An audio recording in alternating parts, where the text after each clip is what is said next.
Bom, vamos começar mais um programa da redação, logo após, claro, esse dia 5 de outubro, onde todos nós fomos convocados a irmos às sessões eleitorais. Hoje é segunda-feira, dia 6, e estamos aqui hoje para mais um da redação, direto da redação do Jornal Litoral. Você assista ao programa TV da Redação nos seguintes endereços: youtube.com/TV da Redação e também no www.tvdaredação.com.br.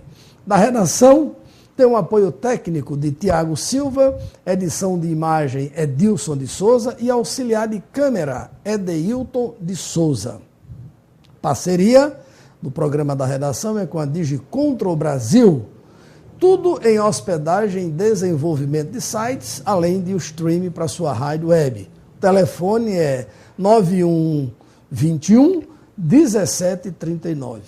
Temos também a parceria com a EBS Entretenimento. Tudo em filmagem para o seu evento. Festa de formatura, casamento, aniversários, enfim. Basta você ligar para o 9113 0896. Sistema Litoral de Comunicação, Rádio Litoral FM Maracajaú, Jornal Litoral e Blog do Irã também são parceiros do programa da redação. E hoje, para a gente fazer uma conversa, bater um papo, conversar aqui com você, web telespectadores, nós trouxemos aqui, convidamos aqui o nosso amigo João André, que é o proprietário, o autor do blog Ceará Mirim Livre e Metropolitano, comunicador na rádio 106 FM, aqui da cidade dos Verdes Canaviais, com o programa Ceará Mirim Livre, que vai ao ar de segunda, quarta e sexta e no sábado pela manhã. Segunda, quarta e sexta, a partir das 16 horas. E também colunista do jornal O Litoral. João, vamos pedir uma opinião sua, uma avaliação sua desse primeiro turno das eleições presidenciais. Não deu Marina, que era considerada o fenômeno da eleição, mas no final, na reta final da campanha, ficou em terceiro lugar e Aécio Neves vai para o segundo turno com a reeleição da presidenta Dilma. Boa noite, João. Prazer. Boa noite, Irã. Boa noite, telespectadores da redação. É um programa que meu nosso amigo Irã Costa criou e com certeza já é sucesso, né? A gente escuta muito pela rua aí, que você está trazendo aqui as pessoas realmente que tem alguma coisa a acrescentar. Irã, falando do resultado das eleições para presidente do primeiro turno, onde a nossa candidata, né, Marina Silva, foi, né, praticamente esmagada, né, por um terrorismo criado aí pelo PT. Terrorismo esse que não é só opinião minha, é opinião das maiores sumidades no assunto político, em relação à análise política no Brasil. E sabendo que Marina já é detentora de 21% dos votos brasileiros, com 20 milhões de votos, Marina tem, isso aí é sagrado, e ver aquele sentimento de mudança na morte, aquela comoção que tomou conta, né, com a morte de Eduardo Campos. E eu digo a você, Irã, sem medo de errar, se Marina Silva tivesse o mesmo tempo de TV que tem Dilma Rousseff, hoje poderíamos dizer que a presidente do Brasil seria Marina Silva sem nenhum medo de errar. Marina tinha 12 minutos contra 12 da candidata do PT, onde a candidata do PT usava 8 minutos para massacrar, né, a Marina Silva e 4 para mostrar aqueles projetos que nós já somos conhecedores, projetos que vieram dos governos passados do PSDB, Plano Real, Bolsa Família, os planos, os projetos sociais do governo do PSDB.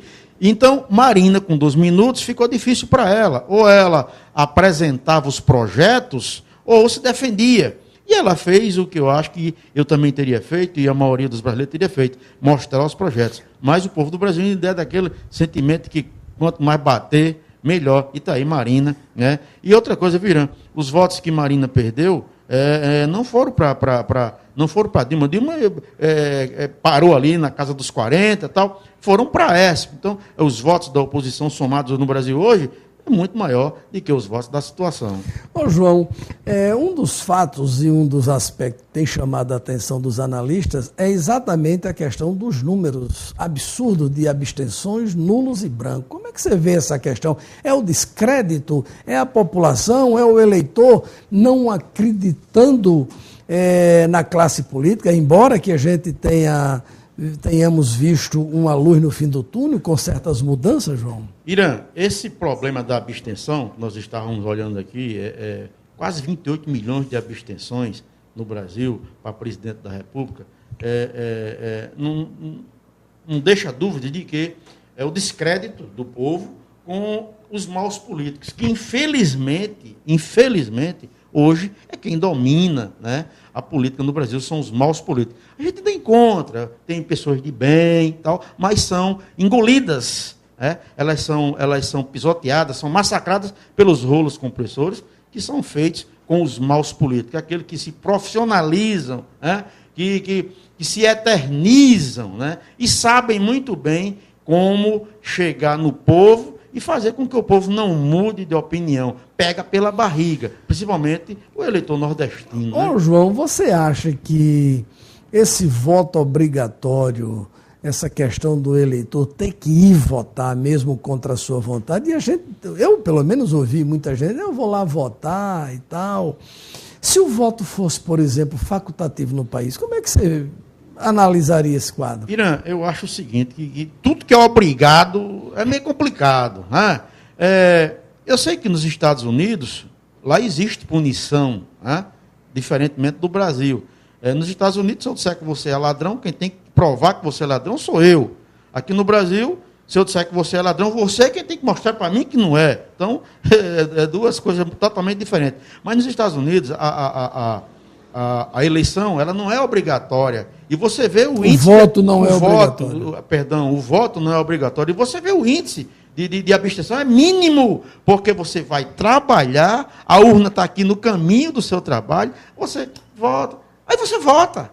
Você vota porque você é um cidadão que não é obrigado àquilo, você vota, né? E o índice de abstenção é mínimo, porque você vai para o trabalho, você vai para a igreja, aí eu vou entrar aqui e voto. Mas na hora que você passa a fazer aquela coisa obrigatória, você fica com receio, pô, que país é esse que eu sou obrigado? Que porcaria de democracia é essa? Onde um menino de 16 anos decide o futuro do Brasil, mas não é responsável pelo crime que comete. Então, essas coisas que são obrigatórias, na base da chibata, eu acho que não produz. Inclusive, eu estive conversando com você aqui em off, e falei o caso de umas empresas lá em Minas Gerais, onde o dono da empresa abdicou do cartão de ponto do funcionário e a produção aumentou. Então, quando você faz a coisa com espontaneidade, realmente ela tende a produzir melhor.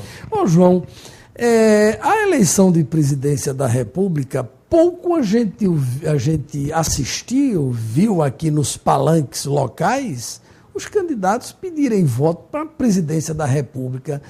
Isso, como é que você vê essa questão? Para depois a gente chegar a nível de Estado. Vamos ainda permanecer nessa análise da eleição presidencial e como também você vê Aécio e Dilma agora, com 2 tempos iguais de mídia de propaganda eleitoral. A diferença de Marina para Aécio é muito longe. Então, Dilma vai pegar um ossinho agora mais duro, de roer, tempos iguais, a sua assessoria tem que procurar um tipo de terrorismo que convença, porque aquele de Marina 12-2, agora é 10-10. Então, o Aécio, ele tem o que dizer, ele sabe o que dizer. É muito diferente de Marina, porque Marina tinha aquela que, como diz o nosso amigo Ricardo Sobral, era uma costela do PT, né? Saiu do PT por princípios éticos, deixou o partido por não concordar com determinadas coisas, que eu também não concordo, a maioria dos brasileiros não concorda, como a Luísa Helena também. Então, a história agora é outra, e eu, sabe, Irã, eu acho que o eleitor de Marina, aquele consciente, como eu fui agora, não tem motivo nenhum para votar no PT, diante do que o PT fez com Marina Silva nessa eleição, no seu primeiro turno. Pois é, estamos conversando com o blogueiro João André, batendo esse papo para buscar, né, colaborar, ajudar com você que vai assistir a esse programa da redação, como tem assistido aos demais, na sua reflexão para essa nova votação de segundo turno. João, mas vamos fazer o seguinte, vamos chegar aqui ao governo do Estado. Como é que você viu a eleição da sucessão da governadora Rosalba, onde já se contava como favas contadas a eleição do candidato Henrique Eduardo Alves, né, que teve 17 partidos, né, legendas, uns chamando de acordão, outros achando a sua capacidade de aglutinar. Como é que você viu esse resultado? O Robson chegando, aliás, numa curva ascendente e ele numa curva descendente. Você acha que isso vai se manter para o segundo turno, não? Irã, essa do Rio Grande do Norte é mais fácil. É porque está mais perto da gente. Eu vou usar aqui uma frase do grande homem, né, jurista, político, analista, Ney Lopes de Souza. Ele disse uma coisa que eu sempre digo, né, só que ele disse com mais profundidade. Eu digo o seguinte: nós brasileiros, às vezes, nos envergonhamos de, num país com mais de 200 milhões de habitantes, na hora de votar, você olha e não vê opções. Infelizmente. E tem aqueles nanicos, que tem uns que são sérios, mas não tem estrutura para enfrentar os rolos compressores. Então, eu digo o seguinte, que nós não temos nomes que representam o anseio do povo. Tanto a nível nacional, aí você tem quem? Você tinha Marina, Dilma e Aécio, que eu, né, com todo o respeito que eu tenho aos demais, são figurantes. Né? Aqui no Estado, nós temos quem? Henrique e Robson. Né? Quem mais? Com todo respeito aos demais. Eu estou me referindo aqui à estrutura, porque não adianta a gente sabendo o tipo de política que se é feita aqui no Brasil, aquela negócio do toma lá da cá, do favor, não tem voto de tapinha nas costas, que até às vezes, Irã, eu critico a justiça eleitoral quando o juiz diz, a eleição no Brasil, no Rio Grande do Norte, está sendo comprada e não sei o quê. Agora eu queria que o juiz me dissesse qual era o político aqui no Rio Grande do Norte, por mais honesto que ele fosse, como é que ele tem 50 mil votos dado, aqui de graça. Vou votar no senhor, bateu no ombro, o voto é seu. Não existe. Então tem que gastar. Então, Ney Lopes disse o seguinte, que nós estamos tão ruins de candidatos aqui no Rio Grande do Norte, que um juntou o Rio Grande do Norte todinho, né, para trabalhar em cima dele, não passa de 40. E o outro não passa de 28. Mas, enfim, foi ele que disse, e a gente, com a nossa forma de trabalhar, de vasculhar, de buscar as notícias, nós não vemos diferente. E as urnas, né, comprovam isso. O deputado Henrique, 44 anos de estrada, né, tal, aquela coisa toda, escolheu até o adversário dele, né, e ele foi muito esperto, porque se Vilma é candidata a governadora, ele nem figurava, então ele vendo que era uma pedra no sapato, trouxe para junto dele, você vai ser nossa senadora, mas ele não disse ao povo que ela tinha que ser a senadora do povo. Ele disse para ela, aliás, da coligação. Aliás, o povo dizia nas pesquisas anteriores à eleição que Vilma deveria ser candidata ao governo. Ao governo, exatamente, mas ele, isso a gente tem que bater palma para ele. Ele é super inteligente. Ele não sabe o final, né? É que eu digo, aqueles acordos que são feitos dentro de gabinetes e tal, sem combinar com o povo está abrindo os olhos e está aí as respostas. Estão sendo dadas. Então, ele foi muito esperto, ele trouxe para perto dele a pessoa que poderia derrotá-lo, né? no cargo de governador e você vai ser nossa senadora, mas só que esqueceu de comunicar, de combinar com o povo, que do outro lado tinha uma candidata, Fátima Bezerra, que era a candidata e que é a candidata do Palácio do Planalto, até por laços afetivos com Lula, com a própria Dilma, afinidade, né? Então, diante desse quadro do Rio Grande do Norte, de Henrique e tal, querer ser governador do Estado a todo custo, eu acho que agora no segundo turno, viu, Irã, a coisa pode engrossar. Eu sei que você quer fazer outra pergunta, então pode engrossar por lado dele por causa desse negócio de Rio. Mas é nessa linha mesmo, João. Então, eu mais ou menos dizendo o que eu fiz no começo dessa questão. Você acha que essa curva descendente de Henrique ela vai continuar e a ascendência de Robson vai continuar? E Vilma, vai votar em quem, na sua opinião? Aí, como diz lá em nós, é onde a porca vai torcer o cotoquinho do rabinho dela. Preste atenção. Nós sabemos que a ex-governadora Vilma de Faria, ela tem uma história no Rio Grande do Norte. Não sou eu que vou criar essa história, não é factoide. Todo mundo que acompanha a história do Rio Grande do Norte sabe. Ela tem uma história de traição política, com A, com B, com C. Tá? Ela já fez isso, já traiu os alvos em todas as esferas. Ela já derrotou Garibaldi, que até hoje Garibaldi tem Vilma atravessada no pescoço, né? na goela, tudo como diz lá nós, na goela. Henrique também não engole a ex-governadora, e ele só trouxe ela para o lado dele por conveniência, porque era a única que podia derrubar o sonho dele de ser governador do Estado. Veio a eleição, corpo mole, foi feito corpo mole em cima de Vilma, até porque o povo não é burro, e a gente percebia no horário político como o Garibaldi pedia voto para o filho dele, como o Garibaldi pedia voto para Henrique, e como o Garibaldi pedia voto para Vilma. Quer dizer, eles se detestam, eles não se aguentam, eles não se cruzam, não se engolem um ao outro. Então, tem aquela coisa do ressentimento.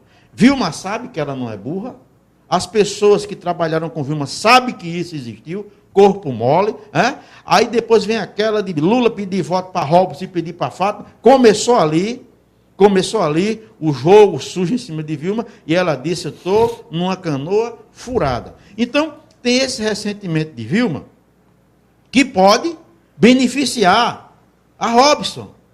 Se Vilma disser assim, o meu candidato é Robson Henrique, ele pode pedir aposentadoria. Pode pedir aposentadoria, porque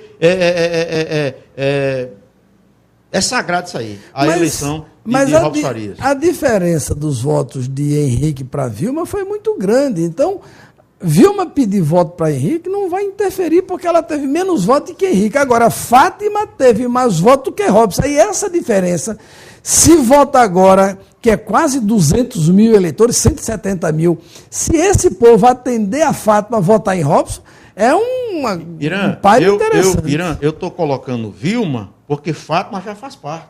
Mas a diferença de voto de Fátima para Robson é quase 200 mil votos. Ela teve mais do que Robson. Só os votos de Fátima, se atenderem ao pedido dela, já é quase suficiente para Robson chegar lá, né? Irã, você tem acompanhado muitas eleições, como eu tenho, e você já percebeu, você já presenciou candidatos que chegam no segundo turno com X voto, e quando chega a eleição, ele baixa para Y. Verdade. Por quê?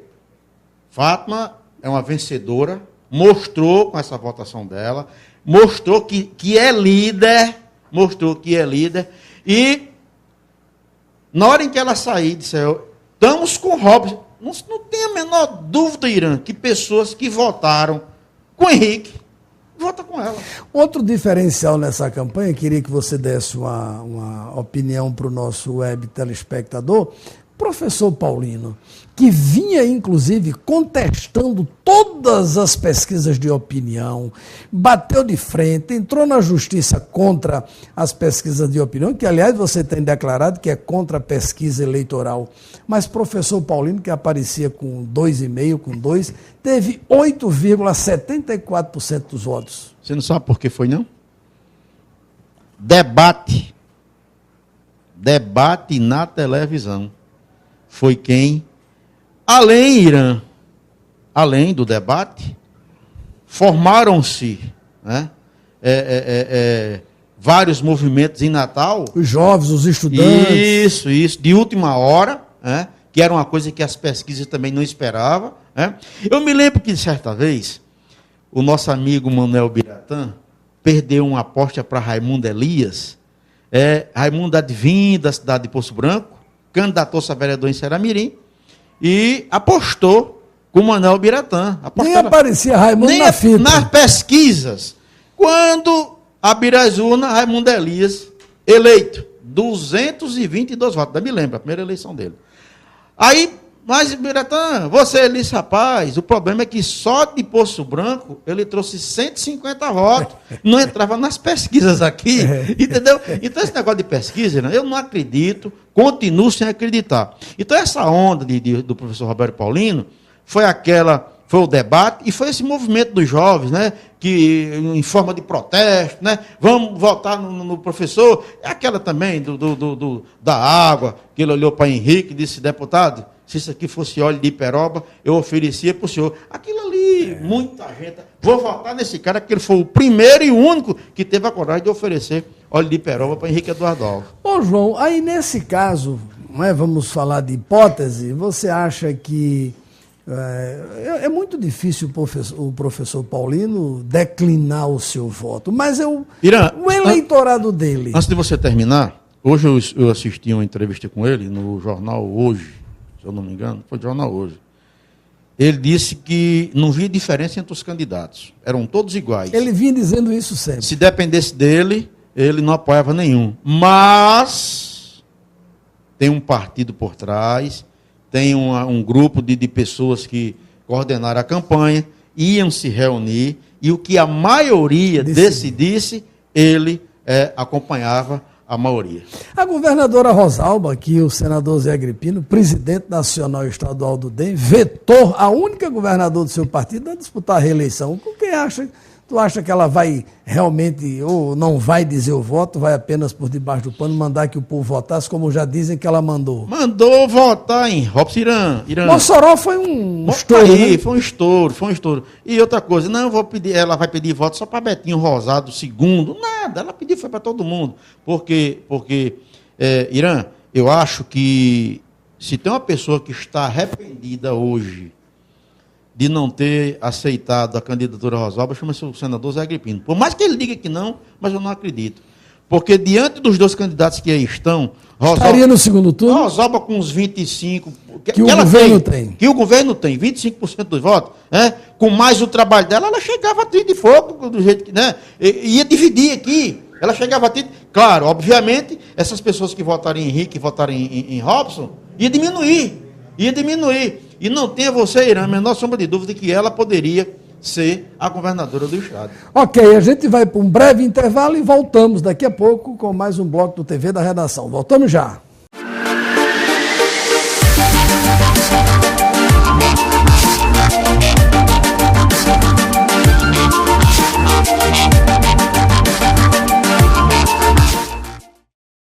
Bom, de volta para o segundo bloco do TV da Redação, hoje conversando, papeando sobre o resultado do primeiro turno das eleições 2014, aqui com o blogueiro João André, comunicador e também colunista do jornal O Litoral. João, como é que você vê, rapaz, essa questão desses palanques todos de Henrique aqui em Ceará-Mirim, um grupo com o Henrique aqui de um lado, o outro do mesmo lado de Henrique ali.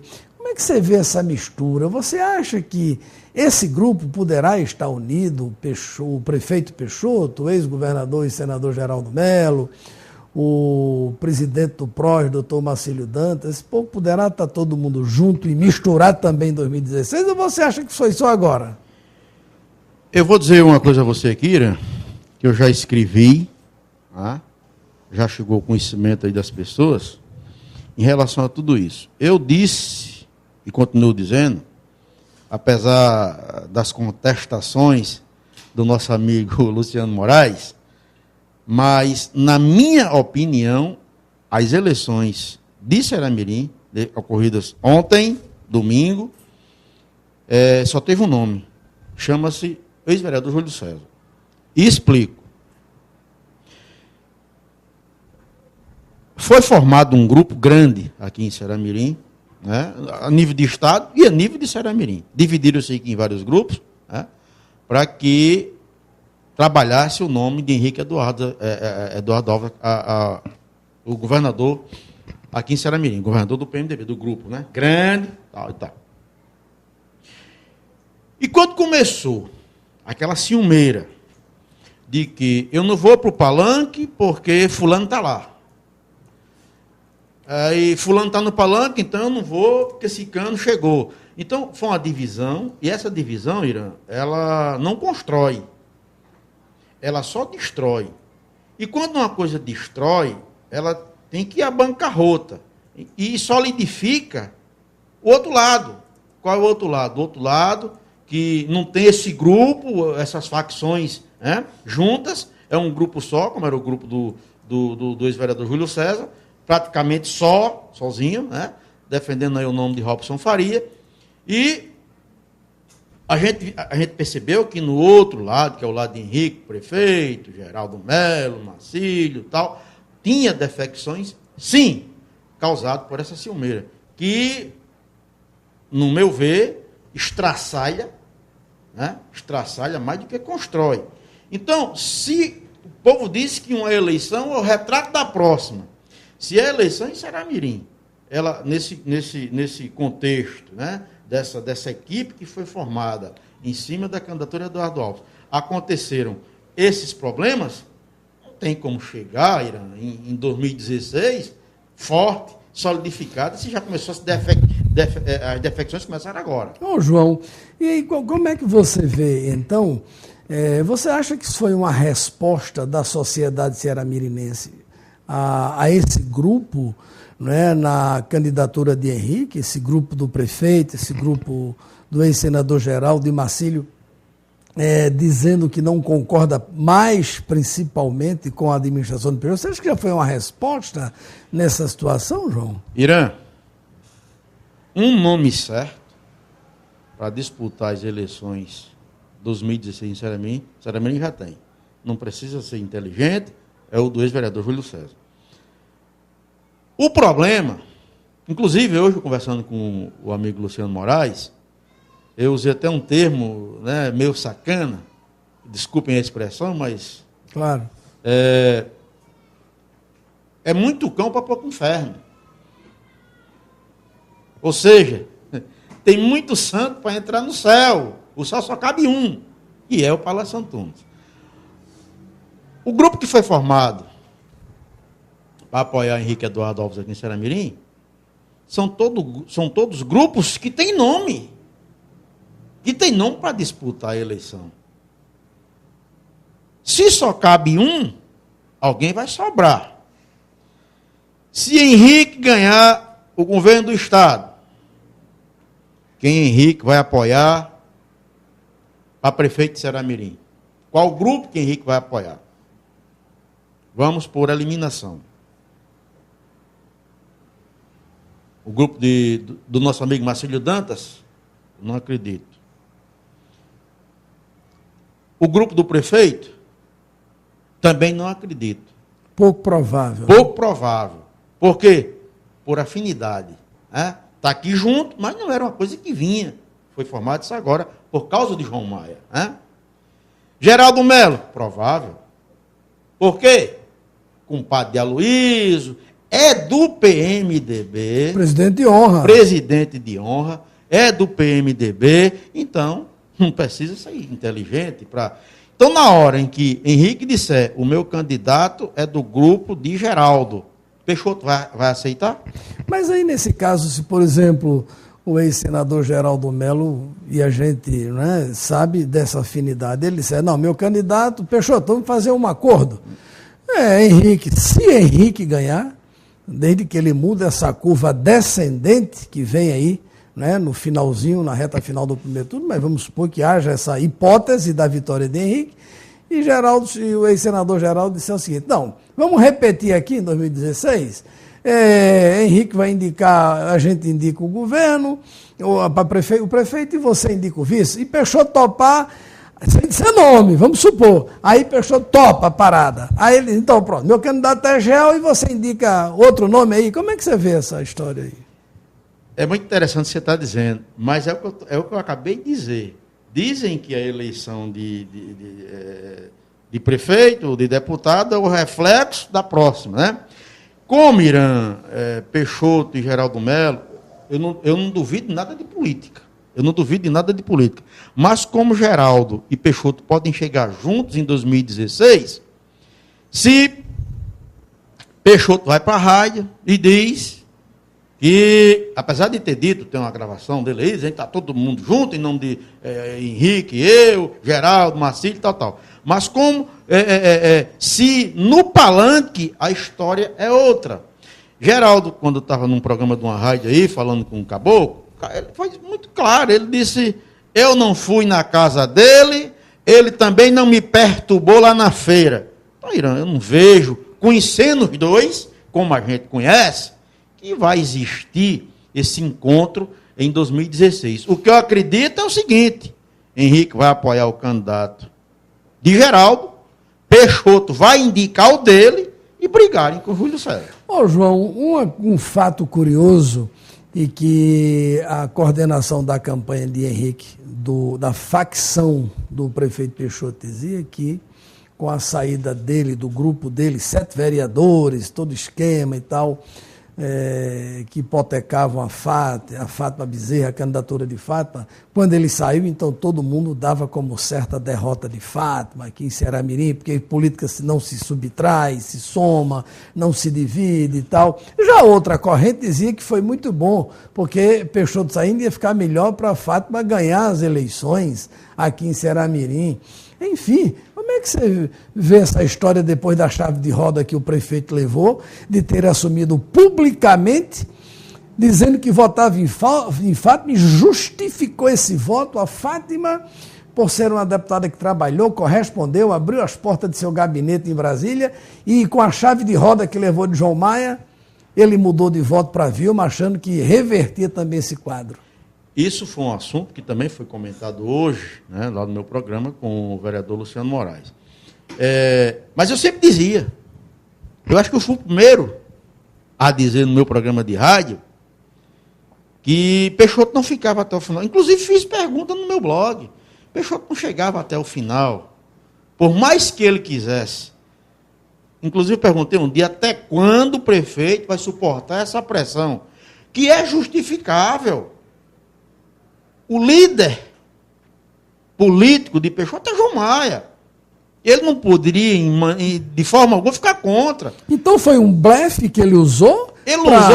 Agora ele foi esperto. Vamos dizer assim. Esperto no sentido de que usou o momento certo para sair, que foi o de ter telefonado para a deputada Fátima, ela não ter atendido o telefone, e de que aquele problema com o Júlio César que não queria. Então ele usou, porque Irã, se eu digo que vou votar com você, justifico, pode vir o Satanás em cima de mim, eu já dei minha palavra, eu já justifiquei meu voto, eu não vou ter como mudar de opinião, principalmente a voz de um prefeito da cidade, né? Mas ele usou no momento certo. Foi a Brasília falar com Fátima, segundo ele diz, eu não perguntei a Fátima, nem ri Fátima dizer isso. Procurou e ela desapareceu, não tem, não sabe e tal. Então ela usou o momento certo, né? Ela não quis falar comigo, e o rapaz lá em Ceará-Mirim também não quer do lado, não sei o quê, papapá, entendeu? Então ele usou o momento certo, mesmo eu sabendo que lá para frente, ele, justificando ou não, ele ia mudar, porque ele não tinha como ficar até o final. E eu perguntei até a Luciano Moraes hoje, eu não sei que tomou café com ele hoje, tomou café com ele, o prefeito se arrependeu de ter mudado de voto? Ele disse, não, a gente não vai brigar com o Luciano, eu perguntei, mas eu não acredito que ele não esteja arrependido diante de tudo que ele disse, diante de tudo que eu ouvi ele dizer lá na inauguração do Céu das Artes. Bom, estamos começando, batendo esse papo aqui com o João André, blogueiro, colunista do Jornal Litoral e apresentador do programa Ceará Mirim Livre, na 106 FM, aqui em Ceará Mirim. João, mas você já disse aí que o grande vitorioso foi o ex-vereador Júlio César. Agora, como é que você acha que a leitura desses números, o resultado das urnas, eles poderão servir para não apenas o ex-vereador Júlio, mas para todos os grupos que participaram da eleição? Como é que você acha que isso deve ser trabalhado, comunicado entre os grupos? Aliás, eu aproveito para te perguntar, para você dar uma opinião. Comentava-se antes da eleição que havia possibilidade de não um acordo, mas de uma convergência para o futuro entre Júlio César e Marcílio Dantas. Você acha isso possível? É viável para o futuro cenário, para 2016, desde que, claro, essa convergência seja para um projeto a favor de Ceará Mirim, não apenas de nomes a princípio, mas a favor de um projeto para Ceará Mirim, João? Irã, quando eu disse que Júlio foi o grande vencedor dessas eleições, eu não liguei para ele para dizer não, eu dei uma opinião como blogueiro, como um cara que observa as coisas, né? Não pedi opinião a ele, não pedi opinião a ninguém, é o que eu acho, o que as urnas disseram. Se você somar, Júlio César trabalhou para 4 deputados estaduais. 4 deputados estaduais. Eu sabia de 2. Até Galeno ele ajudou, ele foi da Fique Frio, e mais outro, ele botou para trabalhar, colocou para trabalhar, e o cara foi eleito, né? Outra vez expressão, uma votação expressiva, 60 e poucos mil votos, 4 deputados estaduais. E se você somar os votos dos 4 deputados estaduais que o Júlio César apoiou aqui, vai dar quase o de Ezequiel, com toda essa estrutura que foi formada. Então, governador, Henrique teve 16 mil, ele teve 14, foi 1.700 votos. Então, o grande vencedor, diante do que ele tinha na mão, do instrumento que ele tinha na mão para disputar contra esse rolo compressor, não resta dúvida que o vitorioso foi Júlio César. Quanto à convergência das oposições, né, em 2016, para bater de frente com o prefeito Antônio Peixoto, eu tenho só um recado. Agora eu vou olhar para a Câmara. A oposição de Ceará Mirim, ela tem que ser mais modesta, ela tem que ser mais humilde, né, e pensar na cidade. Não vamos pensar em caprichos pessoais, em problemas pessoais. Vamos unir o útil ao agradável, sem essa de dizer, não, porque eu tive mais voto do que ele, não interessa. Como dizia o Major Onofre, né? Se juntos somos fracos, separados não somos nada. Então, tem que se calçar essa sandália da humildade, porque enquanto tiver essa briguinha de que eu não sei o quê, aquela coisa toda, Peixoto vai mandar em Ceará Mirim por mais de 200 anos. Ô, João, o empresário José Sali, que é um político também de muita esperteza, inteligência, não é? A prova é que aqui em Ceará Mirim ele apoiou o Henrique, lá em Cruzeta, a terra dele, onde ele foi prefeito já 2 vezes, presidente da Câmara, votou em Robson. Eu disse numa postagem que Sali acertou na loteria, não é, em ter jogado esse duplo, né, por circunstâncias políticas, evidentemente, lá em Pureza, aliás, lá em Cruzeta, ele, não é, o grupo dele pediu, né, disse que ele tinha que ficar com Robson contra o PMDB por uma questão histórica, mas aqui se uniu ao prefeito e tal. Como é que foi a votação de Ezequiel com toda essa estrutura, como você acabou de dizer, aqui? E você até já disse que, juntando os votos dos candidatos de oposição, ultrapassa ou chega perto. Os candidatos que Júlio... Se botar Marcelo, então vai embora, Gustavo Fernandes. Passa. Preste atenção, é uma coisa interessante. Eu vou dizer isso porque ele me diz. Sali costuma dizer que não é político. É profissional, é diferente, né? Irã, uma coisa que tem que ser levada em consideração aqui em Ceará-Mirim, e muita gente talvez ainda não tenha atentado, é perigoso, muito perigoso, formar-se esses grupos com muitas lideranças para trabalhar em cima de um nome, porque vai existir corpo mole. E existiu corpo mole em Ceará-Mirim. Para governo?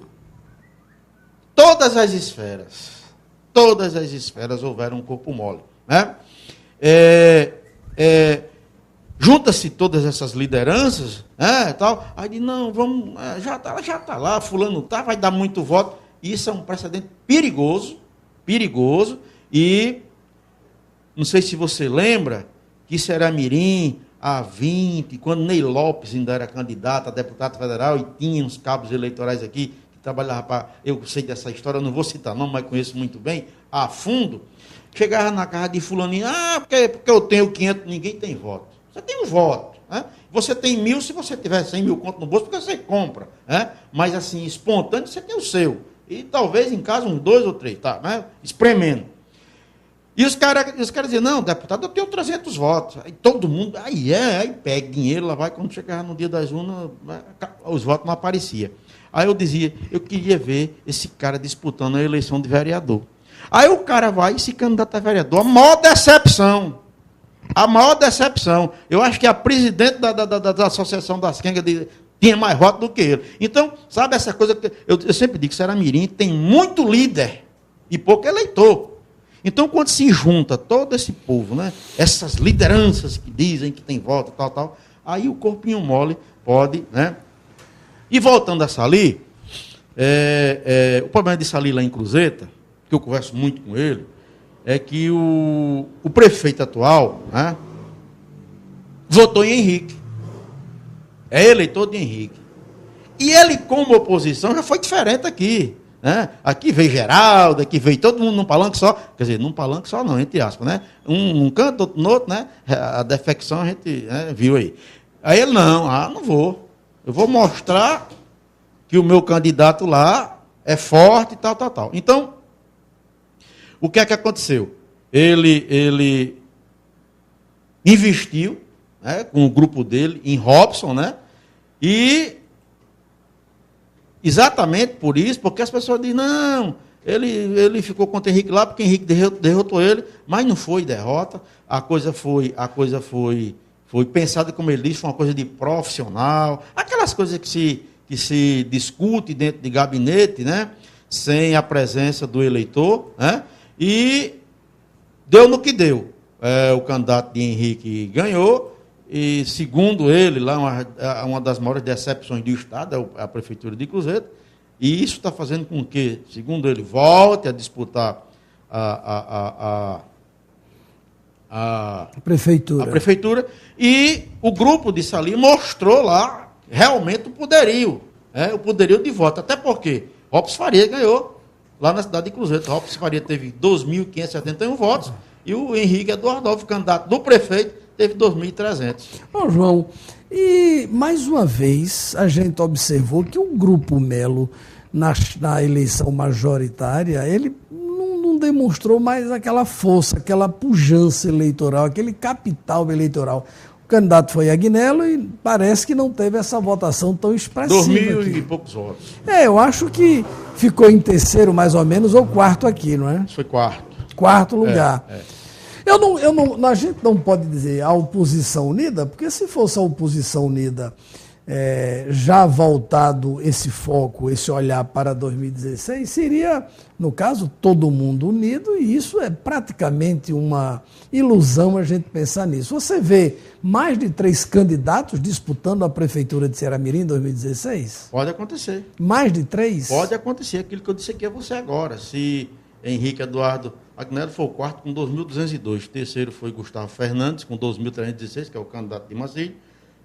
Segundo, Gustavo Carvalho com 2.430, ali, tudo juntinho. E o primeiro, Ezequiel Ferreira, com 5.196. Verdade. Assim, eu acredito que mais de 3 não, né, porque não vai ter mais um Dedé aí para se aventurar, atirar no escuro, né, como nosso amigo Dedé fez. com todo o respeito que eu tenho a ele, eu acho que foi o suicídio eleitoral dele foi ali. Não, mas porque fulano disse, amigo, não tem quem fala a verdade em política. Essa que é.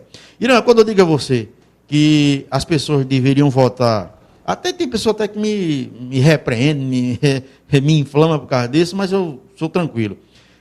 Eu vejo 2 candidatos, né, honestos nessa política do Brasil. Tiririca e Dagô. Aliás, Dagô já justificou aí, né? Inclusive, Dagô justificou que não ajudaram ele, o forró dele agora é paca. Sabe por quê, Irã? Porque são os 2 que não mentem. Eles são aquilo ali. Tiririca, abestado, pensou, enganei e tal. Não chega dizendo para você que vai fazer uma delegacia na porta da sua casa, não chega dizendo para você que vai fazer um hospital na sua cozinha. Ele é aquilo ali, você vota sabendo. Você vota sabendo, Dagô me ajuda com aquele boneco. Não, sabe, não tem promessas mirabolantes. É aquilo ali. São honestos. São honestos com ele e com o povo. Eu não vou prometer nada, o meu negócio é esse aqui. E você vota sabendo. Verdade. Bom, o Papa Conversa, análise, eu acho que nós já falamos aqui no da redação desta segunda-feira, pós-eleição 2014, né, para a presidência, deputado, a gente já sabe que Fátima foi eleita, a presidência da República vamos para o 2º turno, para o governo do Estado também, em vários estados do Brasil. E agora a gente já nos remetemos um olhar, né, o reflexo dessa eleição de 2014 para 2016. São 2 anos e acredito que a partir de ontem, depois do resultado das urnas, as lideranças de Ceará-Mirim e, aliás, de toda a Sexta Zona e dos municípios, né, que estão já nessa articulação para 2016, começaram a escrever ou reescrever essa nova pauta. Com o João André, que já fez toda essa avaliação, vamos agora ao Pinga Fogo? Topa aí para o Pinga Fogo? Eu vou quando você quiser, meu irmão. Bom, João, então eu gostaria, se possível, numa palavra você definir e, no máximo, numa frase curta. Tá bom? Vamos lá. Bora. Isso. Sua infância, João. Maravilhosa. Uma escola que te marcou. Escola Barão de Ceará-Mirim. Um ritmo musical preferido. Aquele que soa bem nos meus ouvidos. Qual é? Qualquer um que soa bem. Uma comida preferida. Feijão, arroz e jabá. Um time de maior paixão, não são os times, um de maior paixão. ABC Futebol Clube. Vamos ver aqui, uma liderança política nacional. Uma liderança política nacional. Marina Silva. Uma liderança política estadual. Estadual. É complicado, viu, Irã? Mas, como eu tenho que dizer, Fátima Bezerra. Um político em Ceará-Mirim. Júlio César. O MST. Um pesadelo. Liberdade de imprensa. A melhor coisa do mundo. Censura. Horrível. Governo Dilma. Eu dei uma risadinha porque se eu for dizer mesmo o que eu quero, eu não quero ser deselegante com os petistas, mas eu vou ser bem sucinto. Negação. Joaquim Barbosa. Grande homem. Ministério Público. Trabalhando. Governo Peixoto. Um bom delegado. Lei da ficha limpa. Uma das melhores coisas que o Brasil já criou, mas que tem que ser colocado, numa frase fica pouco aquilo que eu quero dizer, que tem que ser colocado em evidência na sua maior plenitude, sem favorecimento. Vereador Renato Martins. Um bom presidente de Câmara. Doutor Marcílio Dantas. Grande engenheiro agrônomo. Grupo Melo. Passado. Empresário José Sali. Profissional da política. Agora, João, gostaria que você descrevesse João André por João André. João André por João André, filho de Dona Ivonete de Seu Siquilho.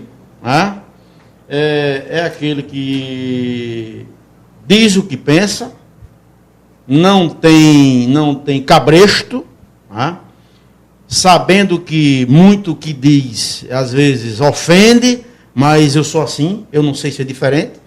Não adianta, vamos lapidar. Não, eu não sou pedra, eu sou um ser humano que não tenho medo da verdade. E eu sempre digo, eu desafio. Eu falo de você, quando você tiver alguma coisa de mim para falar, pode falar. Agora, muitas pessoas mandam comentário para mim, lá no blog e tal, que eu denomino de alma penada, e digo o seguinte, que eu não sou Chico Xavier para falar com esse povo. Mas, se você tiver coragem de me enfrentar, assim, olho no olho, chega, André, você é isso, diga na minha cara, diga na minha frente, assim como eu quero dizer. Porque no meu programa eu não uso o nome de ninguém, no meu blog eu não uso o nome de ninguém, eu uso o nome de João André. Digo, eu sei que a verdade dói, mas esse é o João André. Família. É tudo de bom. Deus. Meu ídolo. Bom, a gente agora devolve o microfone do programa da redação, João, para você, em 30 segundos, deixar uma mensagem aos nossos web telespectadores que têm prestigiado o nosso programa em sua casa, no seu conforto, durante a semana. Gente, eu sou esse, né? Espero que tenha agradado. Me desculpem aquelas pessoas que acharem que eu fui deselegante, mas é como já falei, eu sou assim. Tá? Eu acho que a verdade às vezes dói, mas eu acho que ela tem que ser dita. Eu não tenho mais idade de estar mentindo, eu não tenho mais idade de mentir para tirar proveito de nada. Já estou com 52, já criado. Então, me desculpem se eu falei alguma coisa que ofendeu, que não ofendeu. Mas se ofendeu, você releve que eu não tive a intenção de machucar. E o mais, Irã, agradecer o seu convite, né, para ir para a redação, da redação, né, você que seleciona muito bem, eu me sinto lisonjeado, né, por fazer parte desse grupo seleto que você faz para trazer aqui no seu programa, e dizer que vem aí o segundo turno e vote por você e vote pelo Brasil. Muito obrigado e até a próxima, se Deus quiser.